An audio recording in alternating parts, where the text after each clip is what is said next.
Good morning! Today, we'll talk about life.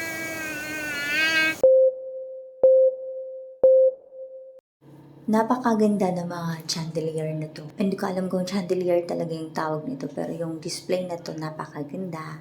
Kaya ako sila kinunan ng video. Pero kung ikaw yung taong napaka-observant, makikita mo talaga na hindi lang ito maganda, mas makikita mo yung mali dito. Yung sira na siya, ayan, putol na, nakikita mo na yung nylon. Siyempre yung iba hindi ma-appreciate, sasabihin na maganda nga, pero sira na. Bakit naka-display pa? Dapat inayos muna nila kasi 'di ba? Ito attraction to nila at saka resort ito. Bakit dinidisplay pa yung sira? Ba't di mo ayusin or palitan ng bago? Pero unang-una, ma-appreciate natin talaga na maganda. Yun pinaka-importante. Maganda. Kung hindi mo naman lapitan, di mo makikita na sira na, di ba? Relate natin sa tao. Yung mga maling nagawa mo, kahit milyon pa yung tama na nagawa mo, isa lang doon ang ayaw nila, pangit ka. Ang malala doon, hindi nila alam kung paano ka prangkahin sa mga ayaw nila sa'yo.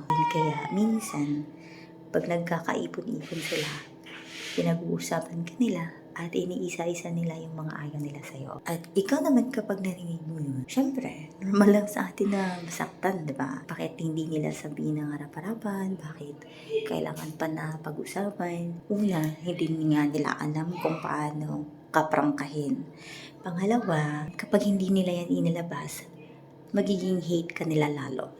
Like, araw-araw ka nilang nakikita, tapos araw-araw nilang naaalala yung mga ginawa mong ayaw nila. Like, nasaktan sila o na-offend sila. Sa araw-araw nila yung naalala. At kapag sinabi naman nila yun sa'yo, baka maggalit ka. It's also good for you kapag narinig mo kasi you can adjust, reflect what you did, and then you can also move forward. That's all. Thank you. Bye.